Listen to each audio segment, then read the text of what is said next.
জয়গুরু। এখনই আমি ইষ্টপ্রসঙ্গ করার জন্য আহ্বান জানাই। আজকে আমরা একজনকে খুব ভালো মানুষকে পেয়েছি, যেমন মনের মানুষ এবং বিশিষ্ট আ সভাপতি ঋত্বিক, শ্রদ্ধেয় অসিত বরণ বিশ্বাস দাদাকে পেয়েছি, যিনি আমাদের কলকাতা থেকে যে আন্দামান যায় এমভি হর্ষবর্ধন তার চালক ছিলেন তিনি। তার ঘটনা আমরা কিছু শুনতে চাই দাদার কাছে। দাদা, শ্রদ্ধেয় দাদা, আপনি যদি আপনার জীবনে দয়ার কথা বলেন একটু। জয়গুরু। জয়গুরু মা, জয়গুরু। জয়গুরু। হ্যাঁ, জয়গুরু। জয়গুরু। হ্যাঁ, জয়গুরু। সবাইকে জয়গুরু জানালাম, আর আন্তরিক শ্রদ্ধা সহ জয়গুরু এবং ভালোবাসা এবং শ্রদ্ধান্বিত প্রণাম জানালাম সবাইকে। হ্যাঁ, আজ এই আমরা সবাই আয়োজনে এই স্বস্তিযোগ্য নাম, স্বস্তিযোগ্য এবং এই আহ, আলোচনা সবাই আজ আমি যুক্ত হতে পেরে, বিশেষ করে শ্রদ্ধা শর্মিষ্ঠা সাহুমাই আমায় সকালে ফোন করেছিলেন। হ্যাঁ, আমি বললাম ঠিক আছে, তাহলে বলবো। হ্যাঁ, দয়ার কথা বলতে পারলেই তো ভাগ্যের কথা। আজ আমার সেই সৌভাগ্য হয়েছে বলার, তাই আমি এখন শুরু করছি। শুরু করে পরম দয়াল, পরম প্রেময় শ্রী শ্রী ঠাকুরের রাতুল চরণে আমার প্রণাম জানাই। পরমারাধ্যা জগজ্জননী শ্রী শ্রী বর্মা, পরম পূজ্যপাদ ও শ্রী শ্রী বরদা, পরম পূজ্যপাদ ও শ্রী শ্রী আচার্যদেবের রাতুল চরণে আমার প্রণাম জানাই। এবং উপস্থিত পাঞ্জাদের কর্মী, দাদা, মা, ভাই, বোন সকলকে আমার আনন্দিত জয়গুরু এবং যথাযোগ্য স্থানে আমার প্রণাম ভালোবাসা জানালাম। আজ এই সান্ধ্য আসরে ঠাকুরের কথা বলতে গিয়ে প্রথমেই আমি বলি যে আমার জীবনে পরম সৌভাগ্য, সেই কথাগুলো না বললে ঠিক ব্যাপারটা ঠিক হবে না। হ্যাঁ, তিনি তো পরম প্রেমময় এবং তার সান্নিধ্যে আমি ছোটবেলায় আসতে পেরেছিলাম। অবশ্য সেটা অ্যাক্সিডেন্টালি বলা যেতে পারে যে আমি বেড়াতে গেছিলাম 1965-এ। হ্যাঁ, তখন আমার বয়স 11 ছিল, 11 বছর 2 মাস। হ্যাঁ, তখন তো দীক্ষার জন্যেও যায়নি, কি নাম নেওয়ার জন্যও যায়নি, কোন বেড়াতেই গেছিলাম অ্যাজ এ স্টুডেন্ট, বাবার সঙ্গে বেড়াতে গেছিলাম। এবং তখন পরম দয়াল শ্রী শ্রী ঠাকুর নিরালে নিবেশে সমাসীন ছিলেন, খালি গায়ে। মানে সেই জুন মাসে গরম, ভীষণ গরম। সেই ডেটটা সম্ভবত 18 জুন, 17 or 18 জুন। হ্যাঁ, যখন সেই হাফ প্যান্ট পরা অবস্থায় সেই যুগে যখন গিয়ে ঠাকুরকে দেখতে পেলাম, কি বলবো, সেই অপরূপ দৃশ্য যে এতটা আকর্ষণীয় হতে পারে আমি কখনো জীবনে ভাবিনি। কখনো যে এই পুজো করা ইত্যাদি এইগুলো উপর খুব একটা বিশ্বাস আমার ছিল না। কারণ পড়ালেখায় ছোটবেলা থেকেই ক্লাসে ফার্স্ট হওয়ার বাড়ি থেকে একটা চাপ ছিল, সেই চাপের মধ্যে পেরে উঠতাম। এবং আমার ঠাকুরদাদাও টিচার ছিলেন, তারই স্কুলে, তারই প্রতিষ্ঠিত স্কুলেই আমার পড়াশোনা শুরু হয়। এবং আহ নিজের উপরই নির্ভর করতাম যে আমাকে পড়তে হবে, আমাকে ক্লাসে ফার্স্ট হতে হবে। হ্যাঁ, আর কোনো কারণে তো নয়, আমাকেই করতে হবে। তো কিন্তু যখন পরম দয়ালকে দেখলাম, তখন আমার মনের মধ্যে কি, মানে সেই আকর্ষণ এখনো তো আমি চোখটা বন্ধ করলে আমি যেন দেখতে পাচ্ছি, এরকমই মনে হয়। হ্যাঁ, যতক্ষণ তিনি বসেছিলেন আমি ততক্ষণ তার দর্শন করেই চলেছিলাম। সেটা সম্ভবত 17 জুন 1965। তো এই একদিন তো দেখলাম, এইটা আমার বাবা এবং তার বন্ধুর সঙ্গে বাবা এসেছিলেন। হ্যাঁ, আমাকে ছেড়ে দিয়ে তারা কোথায় চলে গেলেন। কিন্তু যখন আমাকে নিতে এলেন সেই মানে নিরালি মেসের প্রাঙ্গণের সামনে, এই পশ্চিম দিকের দিকে আমি দাঁড়িয়েছিলাম, তখন তার পরদিন আমরা শ্রী শ্রী ঠাকুরের চরণে একদম যেখানে তিনি বসেছিলেন সেখানে গিয়ে যখন নিবেদন করা হলো দীক্ষার জন্য, এবং আমি আমার নাম বললাম। হুম এবং শ্রী শ্রী ঠাকুরই আহ দয়া করে তিনি ঋত্বিক, আমার ঋত্বিক দীক্ষা দাদা ঋত্বিককে ডেকে দিলেন, অজিত দাকে, এই অজিত একে দীক্ষা দিয়ে দে। এই হলো। তারপরে যে এই যে যে আকর্ষণ, সেই আকর্ষণে প্রতি মাসেই আমরা যেতাম, কারণ তখন আমাদের অবস্থান ছিল জামশেদপুরে, ওভারনাইট জার্নি ছিল। তো প্রত্যেক মাসে বাবা রেলের চাকুরি তো কর্মচারী ছিলেন, অতএব আমাদের যাতায়াতে কোনো অসুবিধা হতো না। এটা তো গেল একটা কথা। এই সেই সৌভাগ্য আমার হলো দীর্ঘ 3.5 বছর কি 4 বছরের কাছাকাছি, যে আমার যে তার দর্শন এবং করার দর্শন এবং প্রণাম করার যে সৌভাগ্য এটা হয়েছিল, সেই আকর্ষণ। হ্যাঁ, তারপরে যখন আস্তে আস্তে বড় হলাম, হঠাৎ করে বাবা চলে গেলেন। কিন্তু এই যে বাবা চলে যাওয়ার পরে আমি তো আচার্য দেব শ্রী শ্রী বর্দাকে পেলাম, এবং তার নির্দেশে এই যে যে আপনি যে মেরিন ইঞ্জিনিয়ারিং কথার কথা, যে জাহাজের চাকরির কথা শুনতে চাইছি, এটাও কিন্তু তারই দয়া। শ্রী শ্রী বর্দার ইচ্ছাই এই মেরিন ইঞ্জিনিয়ারিং পড়লাম, এবং তার ইচ্ছাতেই সম্ভব হলো। Otherwise it was not possible for me. Economically আমার পক্ষে কিছুতেই সম্ভব ছিল না। কিন্তু কেন জানি না, তখন বিশ্বাস হয়ে গেছিল যে তিনি যা বলেছেন সেইটাই করা লাগবে। পয়সা কোত্থেকে আসবে সেটা আমার জানা ছিল না। যাই হোক, সব ব্যবস্থা হলো। যখন 4 বছর আহ, পড়ালেখা করে কলকাতায় মেরিন ইঞ্জিনিয়ারিং কলেজে পড়ালেখা করে যখন জাহাজে জয়েন করলাম, জয়েন করে সোজা আহ, সিঙ্গাপুর হয়ে এবং আহ, আপনার জাপান হয়ে আমেরিকায় ওয়েস্ট দিকে গেলাম। হুম, এই লস এঞ্জেলেস, ভ্যাঙ্কুভার, ওইসব এরিয়াতে গেলাম। তো এই যে যাওয়ার পথে তো খুবই ভালো লাগলো, এবং আমার ফার্স্ট ফরেন পোর্ট ছিল সিঙ্গাপুর। অপূর্ব লেগেছিল তখন, স্বপ্নের রাজ্য লেগেছিল তখন। জাহাজ ওখানে কয়েক ঘন্টায় ছিল, তার মধ্যে আমরা অনেকেই বাইরে গেছিলাম এবং ঘুরে এসেছিলাম কিছুক্ষণের জন্য। এবং তারপরে এই যে যে যখন ওখানে আমেরিকায় গেলাম, আমেরিকায় গিয়ে এ, অনেক কিছু দেখলাম। হুম, দেখার পরে যখন ফিরলাম, সে ভীষণ ঝড়ের মধ্যে পড়েছিলাম। অদ্ভুত ব্যাপার সেই ঝড়, মানে তখন মানে কি বলবো, ও 200 মাইল স্পিডের ঝড়। আমার জাহাজ তো অনেক বড় জাহাজ, মানে আহ, আহ, উপরে, জলের উপরে 5 তলা 6 তলা বাড়ি, জলের নিচে আরো 4-5 তলা বাড়ি, এই এত বড় জাহাজ। হ্যাঁ, আর লম্বায় প্রায় 100 কি 200 মিটারের কাছাকাছি, এবং চওড়া অলমোস্ট 22 মিটার। তো এই ফেরার পথে এত জোরে ঝড় এলো, সেই ঝড়টার নাম সেই তৎকালে ছিল লুসি। মানে এই ঝড়ে 180 to 200 মাইল স্পিডে, নট কিলোমিটার স্পিডে ঝড় হচ্ছিল। এবং সেই ঝড়ে তো আহ জাহাজটা মোটামুটি নতুন ছিল, এবং ওয়াটার টাইট ছিল আর কি। মানে সেই যখন জলের মধ্যে দিয়ে আসছি, যখন ইন্ডিয়ার দিকে ফিরে আসছি লোড করে, লোড করেছিলাম গম। সেই সময় আমাদের দেশে খাদ্যের খুব অভাব ছিল। তখন PL-480-তে আমেরিকা থেকে গম আমাদের দিয়েছিল, সেইগুলো নিয়ে আসছিলাম। হ্যাঁ, যখন এক রাতে এমন হলো যে সেই যে সমুদ্রের জলরাশি, সেটা কিন্তু একদম উপরে ব্রিজ ফ্রন্ট, সেখানে গিয়ে মারছে। মানে রাত্রে, আমি তখন জুনিয়র ইঞ্জিনিয়ার, রাত্রে ডিউটি করছি আমার এক সিনিয়র ইঞ্জিনিয়ার সঙ্গে, প্লাস একজন অ্যাসিস্ট্যান্ট ছিলেন। তারা আমরা জাহাজের যে তখন ইঞ্জিন রুমে বসে আছি, কন্ট্রোল রুম, ইঞ্জিন কন্ট্রোল রুমে বসে আছি, কিন্তু ওখানে চেয়ারে বসে আমাকে হ্যান্ডেল ধরে থাকতে হচ্ছে। এমন সময় ব্রিজ থেকে, মানে উপরে যেখান থেকে জাহাজটা মানে নেভিগেট করা হয়, সেখান থেকে রাত্রে ছিল সেকেন্ড অফিসার ডিউটিতে। সেকেন্ড অফিসার নিচে ফোন করছে যে এত জল উপরে ঢেউ মারছে যে ভয় লাগছে। হ্যাঁ, কিছুক্ষণ পরে দেখা গেলো এমন এক ঝটকা মারলো জাহাজটা, মানে ডান দিকে বাদিকে তো দুলছেই, প্লাস সামনে পেছনে করছে। হ্যাঁ, হ্যাঁ, তো তখন এ, এ, আমরা এক ঝটকায় 6 ফিট 7 ফিট দূরে পড়ে গেলাম তিনজনেই। তো চিন্তা করুন কি অবস্থা। কিন্তু এটা ঠাকুরদায় আমরা কিন্তু সেদিন ডুবে যাইনি। আর এই ঘটনাটাই আমি কিন্তু সিসি বর্দাকে লিখেছিলাম। তখন তো না ইমেল ছিল, না স্যাটেলাইট ফোন ছিল। যখন আহ, এই আমার চিঠির রিপ্লাই এলো, তখন কিন্তু লিখলেন যে তুই ছিলি বলে এতগুলো লোক বেঁচে গেল। প্রায় 66 জন লোক জাহাজে ছিলেন, নাবিক এবং as well engineer, as well সবাইকে মিলে। আরো এত বড় জাহাজে কত কত হাজার মানে কোটি টাকার, মানে কয়েকশো কোটি টাকার জাহাজ।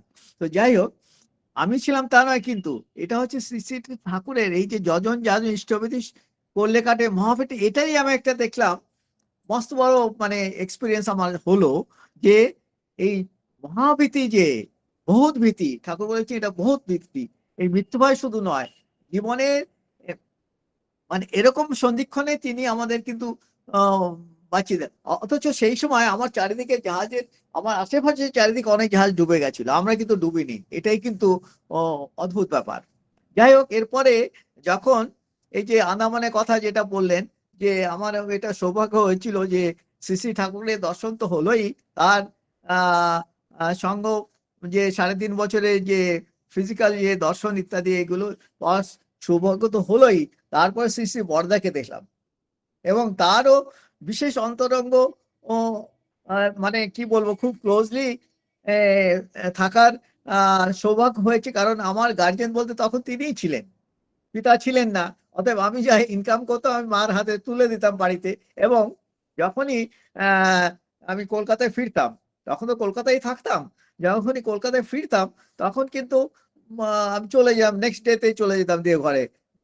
সেই অতএব সেই টানটা তখন হয়ে গেছিল আমার গার্জেনের প্রতি। এবং এবং যখন ফার্স্ট ভয়েজ করে যখন ফিরলাম, তখন কিন্তু জাহাজ যখন কলকাতায় এলো আমেরিকা থেকে, তখন জানলাম যে শ্রী শ্রী দাদা কলকাতা 68 সূর্য সেন ইনস্টিটিউটে এসছেন।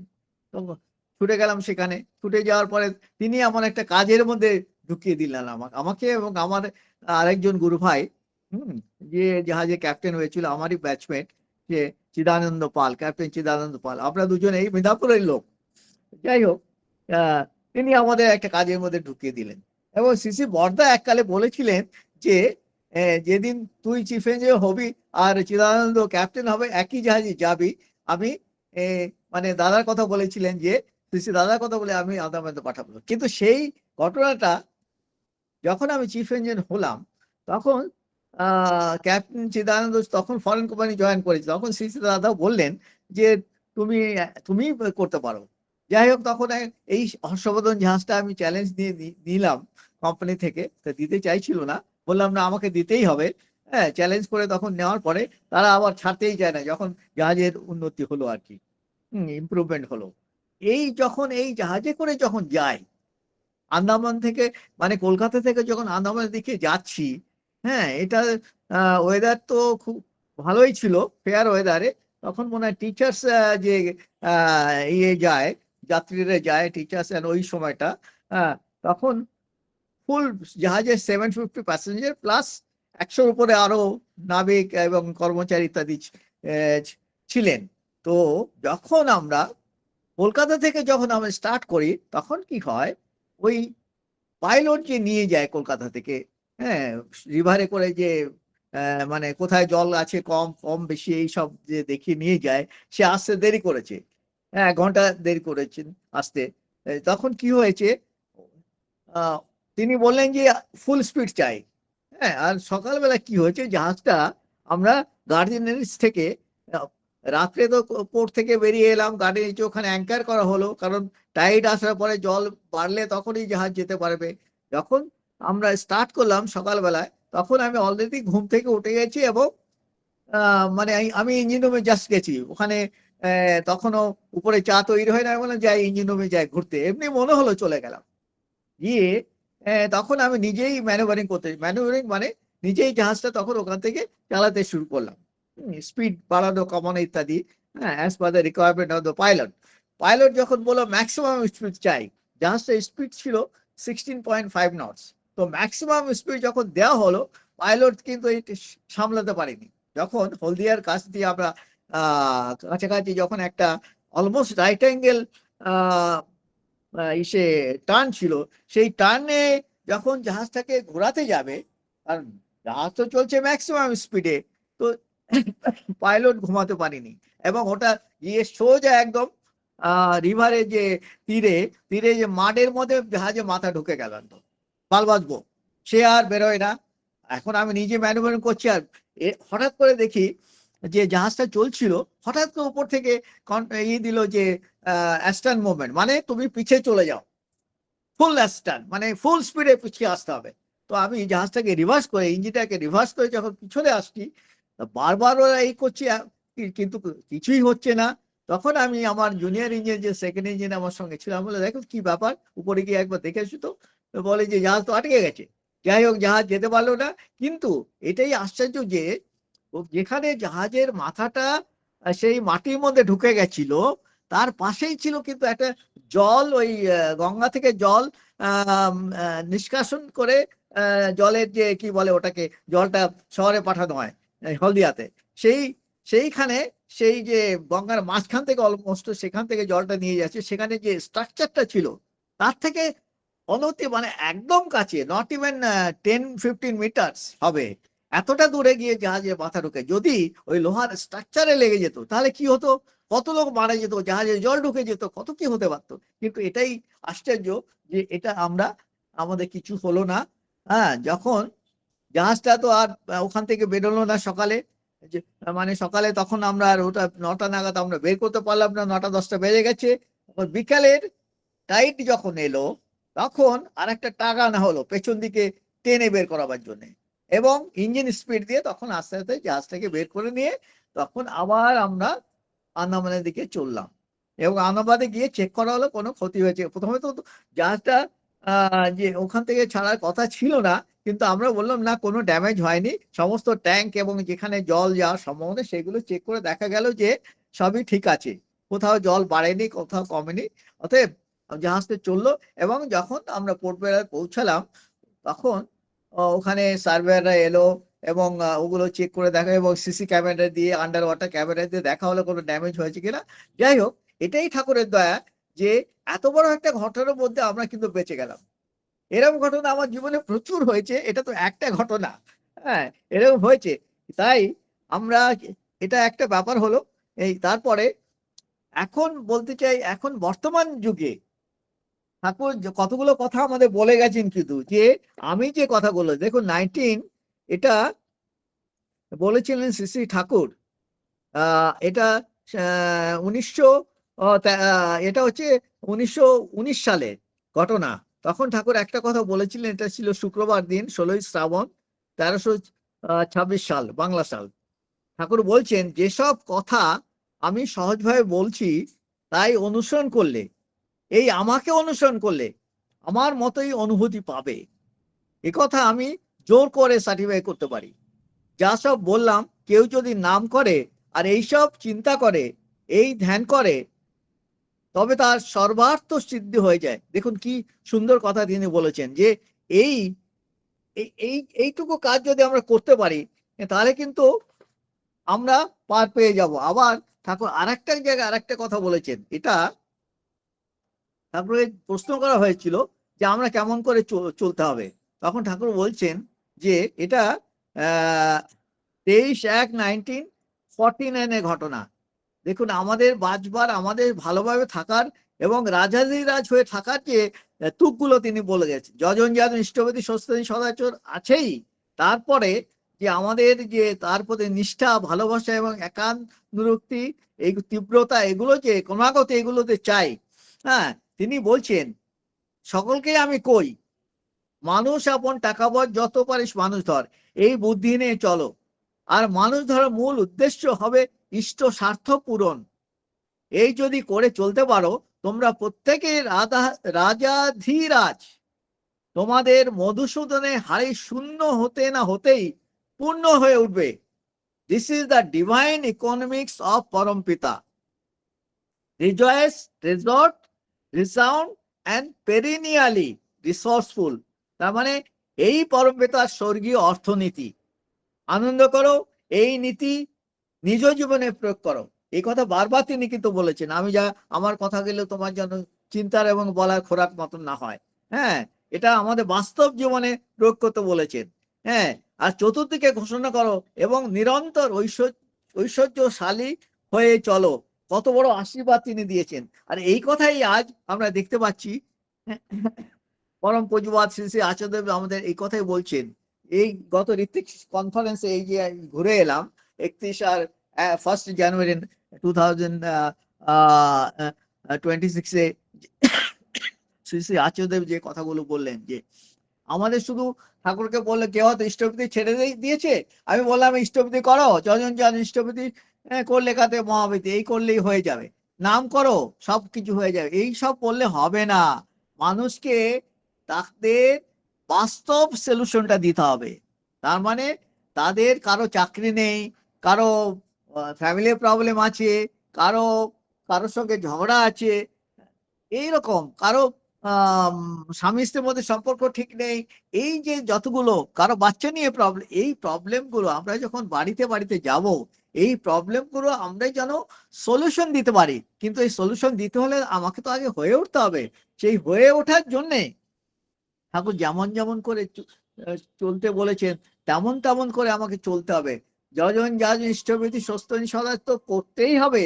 প্লাস আমার মধ্যে যদি সেই একানুরক্তি হওয়া চাই, একানুরক্তি, তীব্রতা আর ক্রমাগতি, এই তিনটে জিনিস যখন হবে, তখনই দেখা যাবে যে আমি আমার চলন বলন এমন হতে হবে যাতে করে মানুষ আমার প্রতি আকৃষ্ট হয়।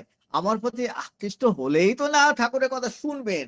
অতএব আমাকে নিজেকে আগে ঠিক করতে হবে।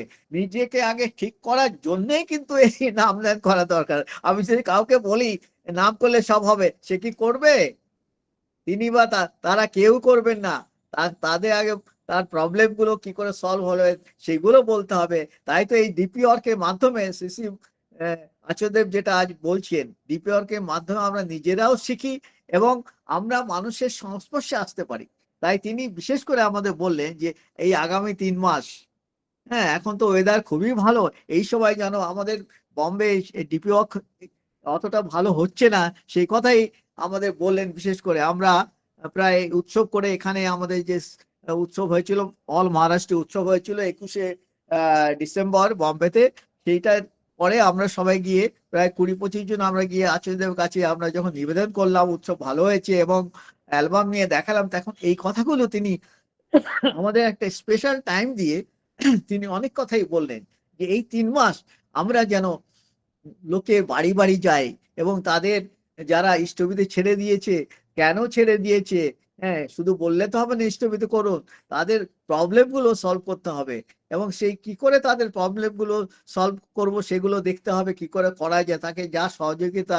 আমরা তো দীক্ষার সময় যে সংকল্প করেছি 4টে, সেই সংকল্প আমরা যেন ঠিকভাবে চলি। আর বিশেষ করে শতনুজ্ঞা আমি যেন সেইটা প্রতিদিন প্রতিনিয়ত প্রতিদিন পাঠ করে এবং সেটা আমার মজ্জাগত, এবং আমি সেইভাবে হওয়ার যদি চেষ্টা করি। আমি পরমপিতার সন্তান, হ্যাঁ, তো আমি যদি পরমপিতার সন্তান হই, আমার মধ্যে সেই পরমপিতার গুণগুলো তো আসতে হবে। আর সেইটাই আজ পরম পূজ্যপাদ শ্রী শ্রী আচার্যদেব সেই কথাই আমাদের বলছেন যে আমার মধ্যে সেই সদ্গুণগুলো, তার গুণগুলো বাপকা বেটা বাপকা जैसे ही होता है, তো আমি যদি পরমপিতার সন্তান হই, আমার মধ্যে সেই সদ্গুণগুলো নিয়ে আসতে হবে। সেইগুলো আনার জন্য আমার যে রেগুলারলি যে প্র্যাকটিস, যজন যাদের ইষ্টভীতি, হ্যাঁ সেইটা করতেই হবে এবং একানুরক্তির তীব্রতা এটা থাকতেই হবে। তাহলে দেখবো যে আমাদের জীবনের যে প্রবলেম, সেই প্রবলেমগুলো আমরা নিজেদের মধ্যেই যে প্রবলেমগুলো আছে সেগুলো সলভ করার লজিমাগুলো সলভ করার ক্লুগুলো পাবো। সেই জন্যে যেরকম বলছেন যে প্রার্থনার ব্যাপারে, সকাল সন্ধ্যা প্রার্থনার ব্যাপারে এত সুন্দর করে বলেছেন। হ্যাঁ, 7-8 মিনিট তো মেন প্রার্থনা লাগে, ম্যাক্সিমাম 10 মিনিট। এই 10 মিনিট যদি সকাল এবং সন্ধ্যায় যদি টাইমলি যদি আমরা প্রার্থনা করি, তাহলে কি বলছেন, যেথায় থাকি সোসনা বেহুশ, করতে সন্ধ্যা প্রার্থনা, হবি তাতে কর্ম নিপুণ, শক্তি পাবে বর্ধনা। তারপর চিন্তা করুন, এইটুকু যদি আমরা ঠিক করে করতে পারি যে সকাল সন্ধ্যায় সেই সন্ধিকালে সকাল সকালবেলা প্রার্থনা টাইম, বিকালে প্রার্থনা টাইম যদি আমরা ঠিক করে করতে পারি, হ্যাঁ মনপ্রাণ দিয়ে কি বলছি প্রার্থনা সেটা বুঝে বুঝে যদি আমি তার কাছে সেই নিবেদনটা করতে পারি, তার কাছে প্রার্থনা করতে পারি, তাহলে আমার মধ্যে সেই শক্তি সঞ্চার হবেই। এবং এবং এবং যে আমি কর্ম নিপুণতাও বেড়ে যাবে। তাই আমার মনে হয় সময় অলরেডি 25 মিনিট দেওয়া হয়েছিল, সেটা হয়ে গেছে। হ্যাঁ, তাই সবার অনেক কিছু বলার আছে, অনেক কিছু আমাদের করার আছে। এখন বলা তো অনেক কিছু, করতে হবে। এইটাই আচার্যদেব বলছেন, বাড়ি বাড়ি যাও এবং বাড়ি বাড়ি গিয়ে হ্যাঁ প্রত্যেকের প্রবলেম গুলো সলভ করার আহ সিদ্ধান্তগুলো দিতে হবে। এবং সেগুলো কি করে পাওয়া যাবে, তার জন্যই আমাদের নাম ধ্যান, উষা মন্ত্র সাধন, চলাফেরায় জপ, যথাসময় ইষ্ট নির্দেশ পূর্ত করা। ইষ্ট নির্দেশটাই এখন হচ্ছে আহ আমাদের কর্তব্য। আর আমি একটা ঘটনা বলি, অনেক ঘটনায় ঘটেছে, একটা ঘটনা বলি। এই কিছুদিন আগে মানে সেপ্টেম্বর মাসে আমার মিসেস হঠাৎ অসুস্থ হয়ে পড়েছি পড়েছিল, এবং আমরা কেউ ধরতে পারছিলাম না। হ্যাঁ, পুজোর আগেই জ্বর হলো এবং ডাক্তারের কাছে নিয়ে গেলাম, ডাক্তার বলে 2-3 দিনে ছেড়ে ঠিক হয়ে যাবে। হ্যাঁ, কলকাতায় গেছি, তারপর যাবো দেওঘরে, অথবা আমার দেওঘরে যাওয়া হলো না, তাকে হসপিটালাইজ করতে হলো। হ্যাঁ, 30শে আগস্টে, আহ অগস্টে সেপ্টেম্বর সেপ্টেম্বরে 30শে সেপ্টেম্বর হসপিটাল করলাম, তখন অষ্টমী দিন সম্ভবত। হ্যাঁ, হসপিটালে 6 দিন থাকতে হলো। কিন্তু ডাক্তাররা কিছু বুঝতে পারছে না, সে এমআরআই করা হলো, অনেক কিছু করা হলো, ডেঙ্গু মেঙ্গু যত কিছু আছে সব টেস্ট করে কিছুই কিছু পাওয়া গেল না। কিন্তু যখন আমি আচার্যদেবকে নিবেদন করলাম, মানে আমি একটা মেসেজ পাঠালাম 30 তারিখে হসপিটালে ভর্তি হয়ে করিয়ে, মেসেজ পাঠাতে পরে 10:30 11টা নাগাদ মেসেজের রিপ্লাই হলো, ফোন আমি পেলাম হসপিটালেতে, যে ডাক্তারকে বলো যে যে মেনিনজাইটিস যেন চেক করা হয়। সেটা কিন্তু ডাক্তাররা বলছিলেন না, এমআরআই তে কিছুই পাওয়া গেল না। হ্যাঁ, ব্রেন ব্রেন এই ইসিজি করেও কিছু পাওয়া গেল, খুব একটা কিছু পাওয়া গেল না। কিন্তু অ্যাকচুয়াল যে প্রবলেমটা আচার্যদেব এই যে বলে দিলেন, যে আমাদের ব্যাকবোন থেকে যে ফ্লুইডটা চেক করা হয়, এবং সেটা দুদিনে পাওয়া গেল প্রবলেমটা কি। যে দেখা গেল যে তার এডিএ ফ্যাক্টরটা অনেক বেড়ে গেছে। হ্যাঁ, তারপরে সে ভুল বকছে এবং ব্রেন প্রবলেম শুরু হয়েছে। তো এই যে দেখুন, আমরা আমাদের জীবনে যে আচার্য পরম্পরা শ্রী শ্রী ঠাকুর রেখে গেছেন, তাকে মাথায় নিয়ে তার উপর যে আহ, যে একানুরক্তি, তীব্রতা এবং ক্রমাগতি, তার সঙ্গে এটাই তো ঠাকুর চেয়েছেন, যে হ্যাঁ, আচার্যকে কেন্দ্র করে আমাদের সামনে কিন্তু আচার্যই আমাদের কাছে লিভিং আইডিয়াল। আমার সামনে তিনি, আমি আমি যা দেখতে পাচ্ছি, তিনি আমাদের লিভিং আইডিয়াল। তাকে ফলো করে এবং তার নির্দেশগুলো যদি আমরা মেনে চলি, এবং করি, এই ডিপিআর কথা বলছেন, এর মধ্যেই দেখা যাবে যে হ্যাঁ, যে ভালো থাকবো, সুস্থ থাকবো, সবল থাকবো, এই যে জীবনের যে প্রবলেম এগুলো অতিক্রম করতে পারবো। তাই আমি সকলের কাছে এই আমার একান্ত নিবেদন, আমরা যেন সেই কথাগুলো মাথায় নিয়ে চলি, এবং তেমন করে আমরা আমাদের জীবনটাকে পরিচালন করি, এবং দেখবো শান্তি, স্বস্তি এবং স্বর্গরাজ্য এখানে নেমে যাবে, নেমে আসবে, এবং জীবনটা সুন্দর হয়ে উঠবে। তাই সকলের সুস্থ সুস্থ এবং দীর্ঘায়ু কামনা করে আমি এখানে আমার বক্তব্য পরিসমাপ্ত করছি। জয় গুরু, বন্দে পুরুষোত্তম, সবাই ভালো থাকবেন। জয় গুরু দাদা, জয় গুরু। অপূর্ব জয় গুরু। আলোচনা। মানে যখনই আলোচনা করছিলেন, সেই যে জাহাজের ঘটনাগুলো বলছিলেন, যেন মনে হচ্ছিল যে কি এরপর কি হবে। সত্যি সত্যি যে ঠাকুর ধরলে, যজন যাজন ইষ্টভীতি করলে যে কত বিপদ কেটে যায়, তার আপনার উদাহরণ শুনে আমরা স্তম্ভিত বা আপ্লুত, অভিভূত হয়েছি। খুব ভালো থাকুন দাদা। খুব সুন্দর আলোচনা করলেন যে মানুষ আপন টাকার পর, যত পারিস মানুষ ধর, এই মন্ত্রেই আমার শিশি ঠাকুর বিশ্বাসী ছিলেন, এবং এই মন্ত্রই তিনি আমাদেরকে দিয়ে গেছেন। তার পঞ্চনীতি আমাদের মেনে চলতে হবে। আমাদের চলন বলন যেন এমন হবে, সবাই যেন বুঝতে পারে যে আমার ঠাকুর কেমন। শত অনুজ্ঞা আমাদের মেনে চলতে হবে। একানুরক্তি, তীব্রতা এবং ক্রমাগতি থাকতে হবে তার প্রতি। নিয়মিত দুবেলা প্রার্থনা করতে হবে। তবেই আমাদের শক্তি সঞ্চয় হয়ে আমাদের কর্ম নিপুণতা বেড়ে চলবে। এবং আমাদের আচার্য নির্দেশ মেনে চলতে হবে, যে আচার্য যে কে, তার ঘটনাও আপনি শেষে বললেন। তার কথা শুনে আমরা প্রত্যেকে সমৃদ্ধ হলাম। পরমপিতার কাছে আপনার সার্বিক মঙ্গল প্রার্থনা করি দাদা। খুব ভালো থাকুন, সুস্থ থাকুন। অনেক দিনের ইচ্ছা ছিল যে আমি এমবি হর্ষবর্ধনের কথাটা শুনবো। তাই আজকে আমার সঙ্গে সঙ্গে আরো 100টা পরিবার ছিল, তারা প্রত্যেকে সমৃদ্ধ হয়ে আমাদের সমৃদ্ধ হলাম। পরমপিতার কাছে আপনার সার্বিক মঙ্গল প্রার্থনা করি। আপনার পরিবার যেন সবাইকে নিয়ে ভালো থাকেন, এই কাতর প্রার্থনা দয়ালে রাঙা রাতুল চরণে। জয় গুরু।